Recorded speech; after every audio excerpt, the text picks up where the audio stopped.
When parents are in trouble, that's why you should have never been born. Stop. I forcefully covered my mother-in-law's mouth. Do not utter those words here and now. Don't hurt James any further. You are unfit as a mother. No, you are disqualified as a human being. You damn hag. I grabbed my mother-in-law's collar in a fit of emotion. My name is Emily, and I work at a publishing company. I've been with my husband James for 25 years. Although we got married 5 years ago, we've known each other since we were in 2nd grade, sharing joys and sorrows as childhood friends. I met James at a park near my parents' house.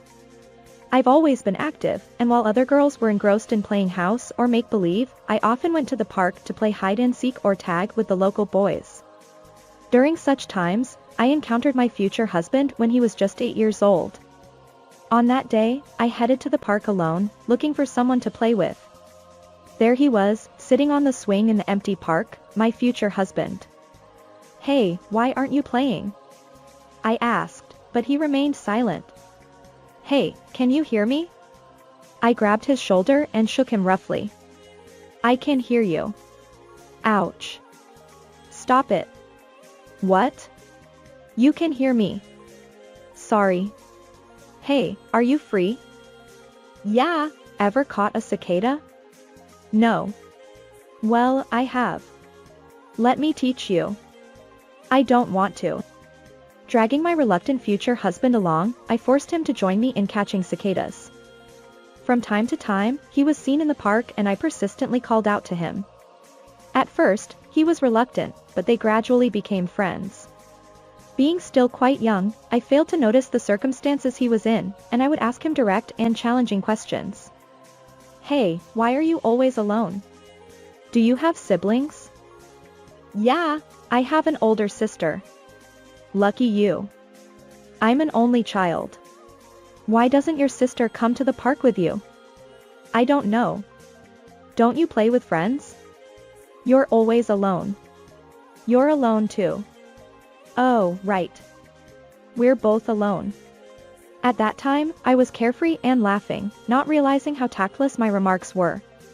And so, as time passed and we started playing together, something happened. "Hey, are you feeling a bit down today?" "You're always down, but today you seem even more down." "Not really." "You always say, not really." "Not really." "Oh, there you go again." When I laughed, a loud noise came from his stomach. "Are you hungry?" "Not really." "Not really, huh? Come to my house. Mom will make some sweets for us." "No, I won't go." "Come on. Let's go." As if it were a regular event, I grabbed his arm and, despite his reluctance, dragged him to my house. "Mom. I brought a friend. We're hungry, so give us something to eat. Welcome home. Will you say, 'I'm home' when you return?" "Both of you, wash your hands and come in." As we washed our hands, the delightful smell of cookies filled the air. When James and I took our seats, my mother offered us homemade cookies. "Here you go. And what's your name?" "I'm Emily's mother." "Nice to meet you." "I'm James." "James? Cool name." James, encouraged, took a bite of the cookie. Then, he quietly shed tears. "What's wrong? Didn't you like the cookie?" James silently shook his head. Seeing him like that, my mother said, "Feel free to come by any time," and James just nodded. When James left, my mother said to me, "Bring James over again tomorrow. Let's have an early dinner together." At that time, I didn't understand the meaning behind my mother's words. I learned about James's circumstances when I entered junior high. Although we attended different elementary schools, we ended up in the same junior high. We had talked about how exciting the entrance ceremony would be, but James had a somewhat uneasy expression. On the day of the entrance ceremony, I was shocked when I saw James. While everyone else wore brand new uniforms, James's uniform clearly looked worn out, and the hem was frayed. When our eyes met, he quickly looked away. "James." I called from afar, startling him. He started running in the opposite direction. However, there was no way he could outrun me, and I caught up with him in no time. I firmly grabbed his shoulder. "Why are you running away?" "I'm not running away." "But you knew I was calling you, right? Don't talk to me inside the school." "Why?" "Oh, you get it already, right? My family can't even afford to buy me a proper uniform. I always wear tattered clothes, so I have no friends. You have plenty of friends, don't you? If you're seen with me, you'll lose your friends too. I don't really care. You're a weirdo. I get that a lot." And so, from junior high to university, we spent the same time at the same school. James was very talented, always ranking at the top in both junior high and high school. Since we always studied together, I owed my good grades to him. In high school, he started working part-time and seemed busy, but his grades never suffered. He was diligent. He successfully earned a scholarship for academic excellence in university, and his tuition was waived for 4 years. By that time, he had gathered the basics with the money from his part-time job and no longer wore tattered clothes. And so, we entered the job hunting phase. James secured a job with a major company through the sole recommendation slot from the university's dean. As for me, it was quite a struggle. After the 15th attempt, I managed to land a position at a publishing company. Despite being busier than anticipated after entering the workforce, James and I managed to meet frequently, maintaining our relationship unchanged. One day, as usual, we were having dinner that my mother made when James suddenly stood up. Surprised. "What's wrong?" "Emily." "Yes?" "Marry me." "What? Oh my. A public proposal?" No, we're not dating." "Oh dear. Weren't you two dating?" "We're not, but I want to get married." "Yeah, okay." "Yes." And so, in the fall of our second year as working professionals, after 15 years of knowing each other, we got married with 0 days of courtship. We registered our marriage without holding a wedding ceremony, and there was a reason for that. It wasn't until our 15th year together that I met my husband's family for the first time. I knew he had an older sister, but I didn't know anything else because he never talked about his family. When I was finally invited to his parents' house, I was astonished. It was a stylish Western-style house on a large piece of land. As I stared at the exterior of the house with wide eyes, my husband laughed and said, "Surprising, isn't it?" and murmured, "That's the kind of house it is." When my husband opened the front door and said, "I'm home," there was no response. But the sound of the TV was audible. Someone was definitely at home. When my husband opened the living room door, his mother and sister were there. "I'm home. I told you I was getting married. Nice to meet you." Neither his mother nor his sister turned towards us. I went in front of the TV, greeted them loudly with "Nice to meet you," and they glared at my husband instead of me. "Who's this woman?" "The person I'm marrying." "What?" "We don't need your report." "Right, Mom?" "That's right. Do as you please." So, this was the family environment my husband grew up in.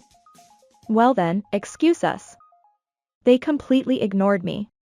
Well, then I'll do as I please. Don't cause any trouble. Got it. On the way home, my husband remained silent. "James, your house was a mansion." "Yeah." "The garden was beautiful." "Yeah." "James, your family was mean."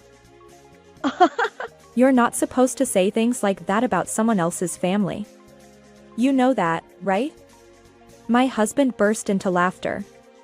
"That's a relief." He's laughing. "I see, I'm sorry. "No, it's fine. It's the truth."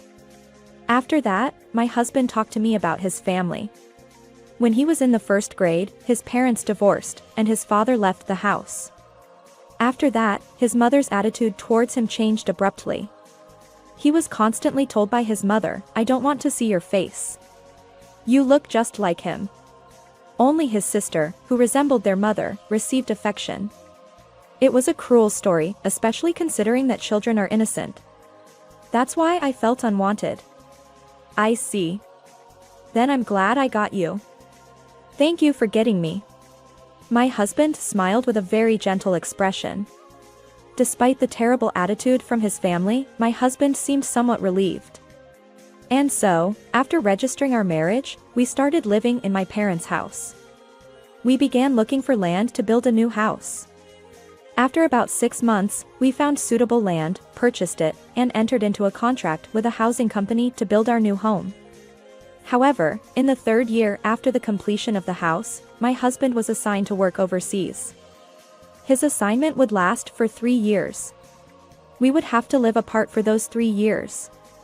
Although it was lonely, he would come back after 3 years. I threw myself into work.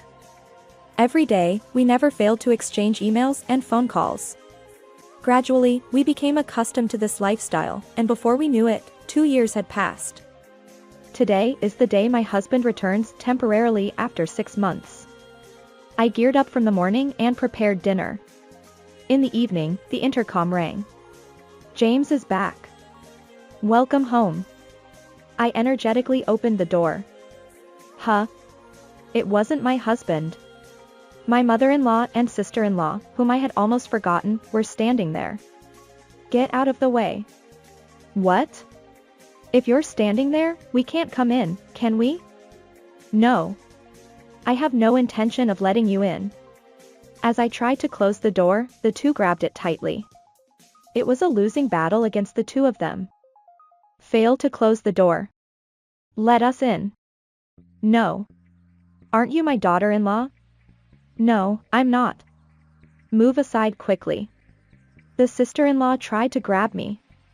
What the hell are you doing? Stop it.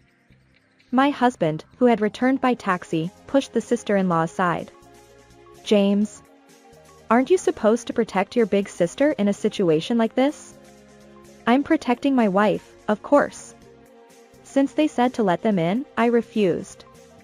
I don't want them here. From today, we'll be living here, so the two of you should leave. Huh? Really, what? Both my husband and I were equally dumbfounded. Understood? Now move out of the way. No, I don't get it. My husband and I, working together, prevented their intrusion. We're about to lose our dwelling. In times of trouble, family members should help each other. According to my mother-in-law, my husband's childhood home was originally built on leased land, and the contract was ending this year. Faced with the prospect of losing their residence, they came to our house without notice. Since you're our family, just obey us quietly. That's right. Who do you think raised you all this time? James? Are you okay? No, it might not be okay.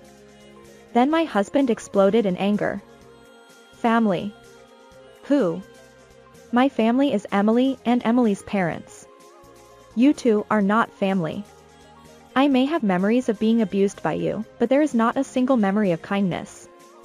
When I got married, I told you not to cause trouble, right? Now you're causing trouble for us, the couple. Leave. Yeah, that's right. It's really annoying. Please leave.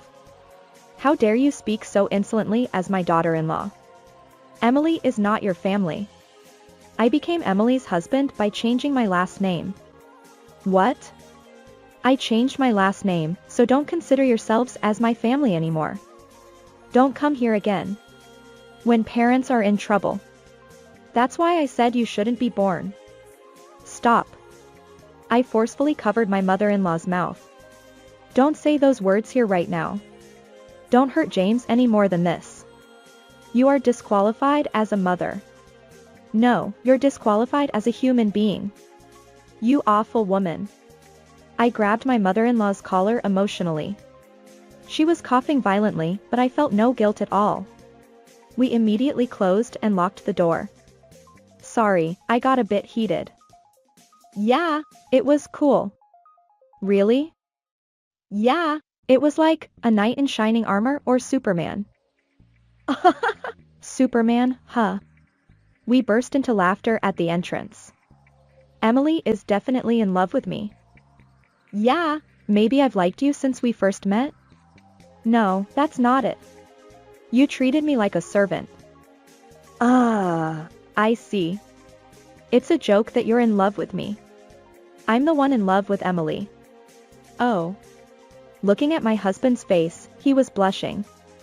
Well, that's understandable. It's the first time I've heard that in over 20 years of our relationship. Hey, when did you start liking me? Maybe during the entrance ceremony in middle school. When you grabbed me with such strength, I thought, wow, this person is brave. Oh, I see. No. But the entrance ceremony in middle school is true. You called me James from a distance without caring about my tattered uniform, and you ran up to me. That was when. Wait, aren't there still 2 people outside? We checked the intercom, and the 2 had disappeared. 2 years have passed since then, and I haven't seen my mother-in-law and sister-in-law since. I was asked about them over the phone by someone I knew once. My husband and I will never meet my mother-in-law and sister-in-law again. That's because we sold that house and moved overseas. The person who called us was the owner who bought the house. He said that my mother-in-law and sister-in-law didn't know that we had sold the house, and without any remorse, they came to that house. We've changed our contact information, and we won't be returning to America for a while. Even if we do return, they won't know our house. It seems like our ties will be completely severed. And now, I'm 4 months pregnant. My husband and I are eagerly looking forward to the birth of our beloved child. Thank you for watching until the end. How was today's story?